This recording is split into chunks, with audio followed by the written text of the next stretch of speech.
Welcome back to my channel. তো আগের ভিডিওতে আমি কিন্তু আইপিজিএমআর এর যে কাট অফ সেটা বলেছিলাম। তো এই নতুন ভিডিওতে আমি আজকে এনআরএসের যে কাট অফ গেছে রাউন্ড ওয়ানে সেটা কিন্তু বলছি। তো আগের ভিডিও পর্যন্ত এমসিকে এবং আইপিজিএমআর বলেছি, এবং এনআরএসের ক্ষেত্রে ইউআর এর প্রথমেই যেটা বলবো যে এআইআর 9666 করেসপন্ডিং যে স্টেট র্যাঙ্ক তোমাদের ছিল সেই স্টেট র্যাঙ্ক কিন্তু 328। এবং মার্কসের কথা যদি বলি, মার্কসে তোমাদের মার্কস হিসাবে যে কাট অফ গেছে 675 ফর ইউআর। তো স্বাভাবিক খুবই হাই কাট অফ গেছে। ওবিসি এর ক্ষেত্রে 16,105, স্টেট র্যাঙ্ক 610, এবং মার্কস যাদের 665 মধ্যে ছিল তারা কিন্তু এনআরএস পেয়েছে।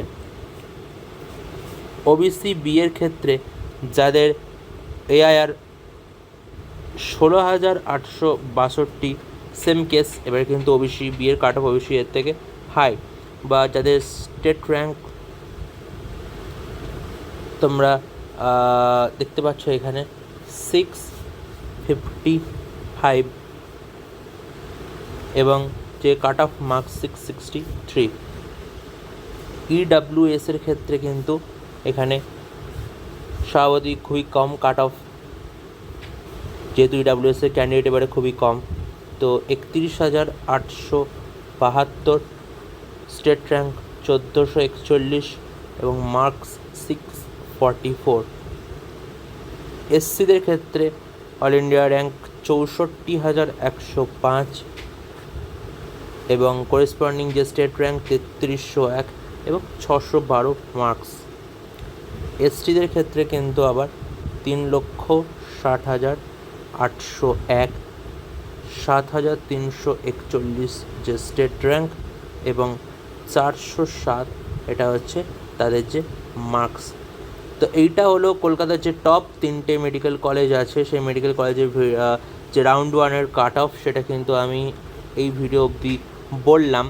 এবং সিট ম্যাট্রিক্স বেরোনোর পর আমি আবার তোমাদের যে ওভারঅল কাট অফ হতে পারে সেই কাট অফ নিয়ে একটা ভিডিও দেবো। তো এখন দেওয়া উচিত নয়। তোমাদের যারা ফার্স্ট রাউন্ডে তোমরা কাউন্সেলিং করোনি, বা যারা ফার্স্ট রাউন্ডে আপগ্রেডেশন দিয়েছো, তারা অবশ্যই সেকেন্ড রাউন্ডে পার্টিসিপেট করবে। এবং যারা অবশ্যই ফার্স্ট রাউন্ডে রেজিস্ট্রেশন করেছিলে এবং কিন্তু মার্কস কমের জন্য যারা চান্স পাওনি, তারাও অবশ্যই এই রাউন্ডে চান্স পাবে। যারা ফার্স্ট রাউন্ডে রেজিস্ট্রেশন করোনি তাদের ক্ষেত্রে আমার বলা, তাদের কিন্তু সেকেন্ড রাউন্ডে নিউ রেজিস্ট্রেশন হবে। তো সেই নিউ রেজিস্ট্রেশনে তোমরা তোমাদেরকে রেজিস্টার্ড করবে, এবং সঙ্গে সঙ্গে যে কাউন্সেলিং ফি সেটাও কিন্তু তোমরা পেমেন্ট করবে। তারপরেই কিন্তু তোমাদের যে ভেরিফিকেশন ডেট, সেই ভেরিফিকেশন ডেট দেওয়া হবে। সেখানে তোমাদের আবার নতুন করে যে ফিজিক্যাল অফলাইন ভেরিফিকেশন সেটা তোমাদের করতে হবে।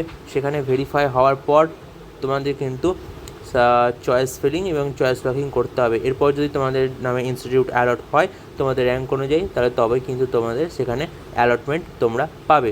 তো এই ভিডিওতে আজ এটুকুই। যদি ভিডিওটা ভালো লেগে থাকে তাহলে অবশ্যই লাইক করে, শেয়ার করে, সাবস্ক্রাইব করে দিও। আর বিভিন্ন নতুন ধরনের ভিডিও যে তোমরা জানতে চাইছো যে ফার্স্ট ইয়ার এমবিবিএস যারা ঢুকছো তাদের জন্য বেস্ট বুক কী হবে, বা ফার্স্ট ইয়ারে কী কী জিনিস কিনতে হয়, এই সমস্ত কনফিউশন নিয়ে আমি কিন্তু ভিডিও বানাবো। তো এই সমস্ত আপডেট মিস করতে না চাইলে অবশ্যই চ্যানেলটিকে সাবস্ক্রাইব করে দিও। আজ এটুকুই, চলো দেখা হবে নেক্সট ভিডিওতে।